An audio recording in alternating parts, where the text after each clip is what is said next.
వి gold trusted gold buyers మీరు తాకట్టు పెట్టిన బంగారాన్ని విడిపించి ఈ రోజు ఉన్న మార్కెట్ ధరకు కొనబడను.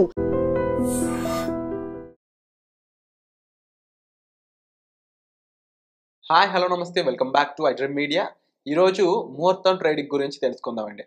ఎందుకంటే మనకి సర్టిఫైడ్ ఫైనాన్షియల్ ప్లానర్ అయిన రామచంద్రమూర్తి గారు ఎప్పుడు వచ్చినా సరే ఒక బంపర్ బోనస్తో మన ముందుకు వస్తూ ఉంటారు.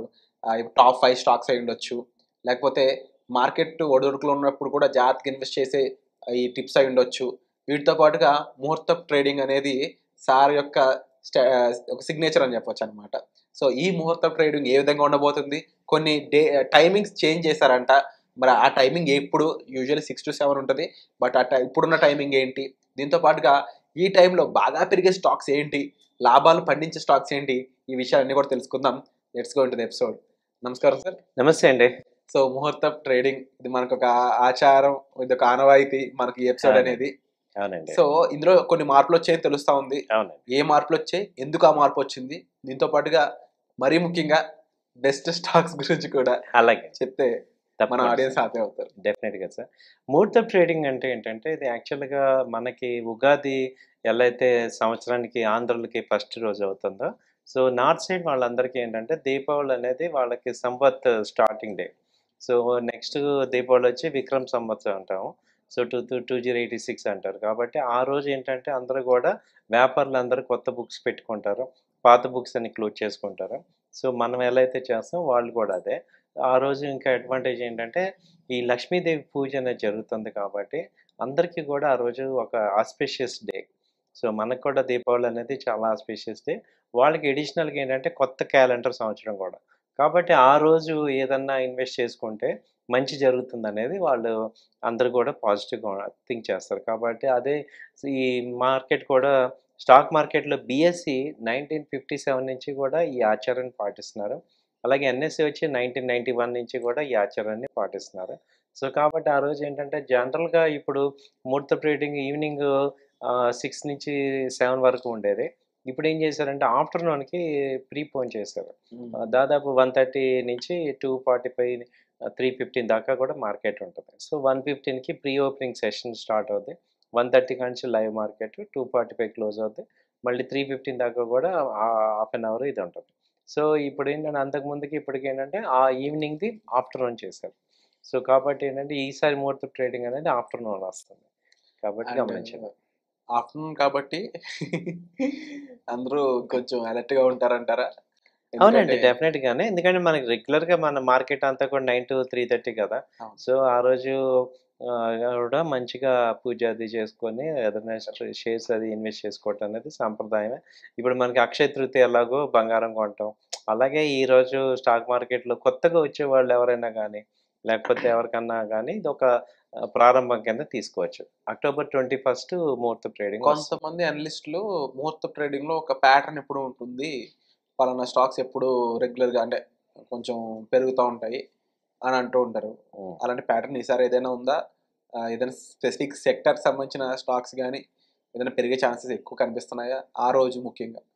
అంటే ఇక్కడ మంచి క్వశ్చన్ అడిగారండి. ఇక్కడ ఏంటంటే ముహూర్త ట్రేడింగ్ రోజున ప్రాఫిట్ సంపాదిద్దాం అనేది ఇంపార్టెంట్ కాదు, ప్రారంభం చేయటం. ఏదైనా మంచి స్టాక్స్ కొనుక్కోవటం అనేది ఇంపార్టెంట్. ఇంట్రాడే అనేది ఆ రోజు కొని ఆ రోజు చేసేద్దాము, ప్రాఫిట్ సంపాదిద్దాం అనే ఆశ పడకండి. అక్కడ ఉన్నదే 45 మినిట్స్ టైం. సో కాబట్టి అది ఇంట్రాడే కింద తీసుకుంటారు చాలామంది, ఏదో ఒకటి ప్రాఫిట్ బుక్ చేద్దామని. అది ఎలిమెంటరీ ఎమిచ్యూర్స్ అలా ప్లాన్ చేస్తారు. ఎక్స్పర్ట్స్ ఏమంటామంటే మేము చెప్పేది ఏంటంటే ఆ రోజు ప్రారంభం చేయాలి. ఇప్పుడు మనం 10th క్లాస్ బిగినింగ్ రోజు ఎలా వెళ్తాము, ఎగ్జామ్ ఎప్పుడు 1 year. సో అల్టిమేట్గా మనం చూడాల్సింది ఏంటంటే మనం చూసుకోవాల్సింది ఏంటంటే లాస్ట్ ఇయర్ టోటల్గా ఏం జరిగింది, సో నేను ప్రాఫిట్లో ఉన్నానా, టోటల్ క్యాలెండర్ ఇయర్ చూసుకుంటారు. సో ఇప్పుడు మనం ఆల్రెడీ ఎక్స్పర్ట్స్ ఏం చేయాలి, ఆల్రెడీ ఎక్స్పీరియన్స్ పీపుల్ మనందరం లాస్ట్ ఇయర్కి ఈ ఇయర్కి ఏం డిఫరెన్స్ వచ్చింది, ఏం నేర్చుకోవాలి, సో మార్కెట్ని ఎలా గ్రో అయింది, సో మనం ఇలా పాజిటివ్ పాయింట్స్ తీసుకోండి. కానీ ఆ ఒక్క రోజుని ట్రేడింగ్ డే కింద చేసుకోవద్దని నా సజెషన్. ఓన్లీ ఇన్వెస్ట్మెంట్ లాగా మంచి కంపెనీస్, అలాగే వాటిల్లో ఏం బాగుంటాయి అంటే ప్రజెంట్ రన్నింగ్ కంపెనీస్, ఆటోమొబైల్ బాగుంది, బ్యాంకింగ్ బాగుంది, సో వాటిల్లో ఇన్వెస్ట్ చేసుకోవచ్చు. మార్కెట్లో టైం చేసుకోవాలి కానీ మార్కెట్నే టైం చేద్దాం చూడొద్దు అంటారు. చూడొద్దండి.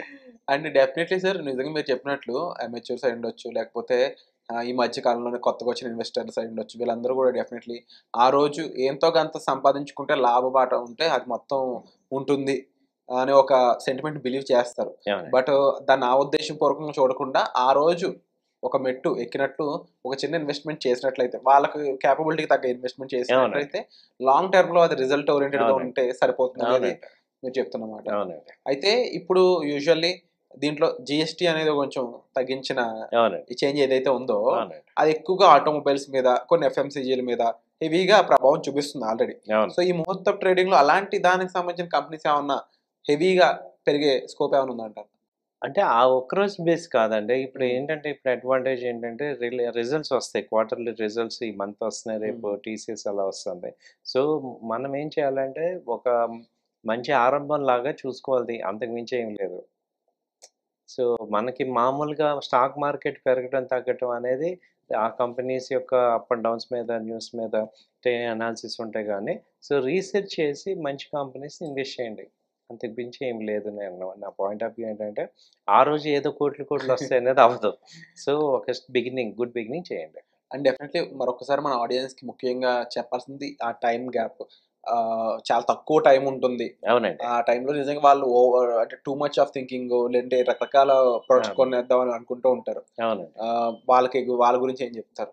అదే అంటే చెప్తాను సార్. ఆ వద్దంటున్నారు. రోజు ట్రేడర్స్ ఎవరు గూడా హ్మ్. ట్రేడింగ్ చేసేద్దాము, విపరీతమైన ఏదో రకంగా ప్రాఫిట్ సంపాదిద్దాం అనేది పెట్టుకోకండి. హ్మ్. అదేంటంటే ఒక ఆస్పిషియస్ డే. ఇప్పుడు పండగ నాడన్నట్టు మనం ఆ రోజు ఎక్కువ పిండి వంటలు చేసుకొని ఎలా అయితే భోంచేస్తామో, అలా మీరేం చేయాలంటే మంచి, మంచి కంపెనీస్‌ని ఇన్వెస్ట్ చేసి వదిలేయండి. సో, ఆ రోజే ప్రాఫిట్ వస్తే ఓకే. బట్ ప్రాఫిట్ ఎనకాల పడి ఏదో రకంగా చేద్దామని హ్మ్. చేసుకోవద్దని నా ప్రాఫిట్ బుకింగ్ అనే దాంట్లో పడొద్దు.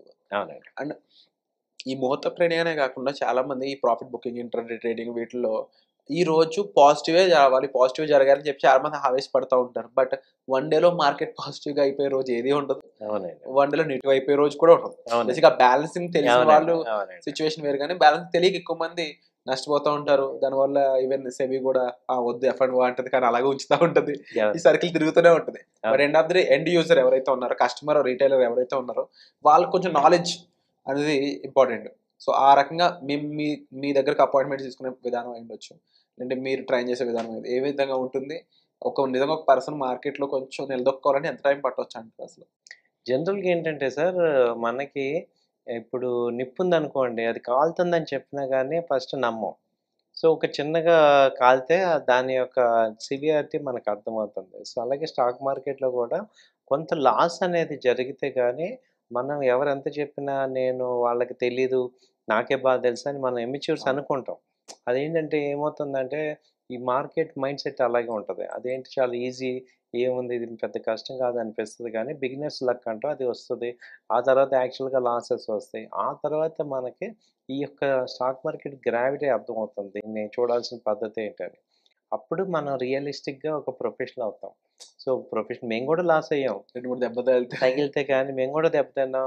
ఆ తర్వాత అర్థమైంది. ఓకే. ఇలా గాదు ఇది ఈజీ అదేంటంటే మార్కెట్ అలా ఉంటదనమాట. ఈజీగా ఏముంది చాలా ఒక 10 నిమిషాల్లో సంపాదించేయొచ్చు అవును. అనిపిస్తది గానీ, బట్ ఓవరాల్‌గా కంటిన్యూ‌గా సక్సెస్ అవ్వాలంటే దానికొక పద్ధతి ఉంది, రీసెర్చ్ ఉంది.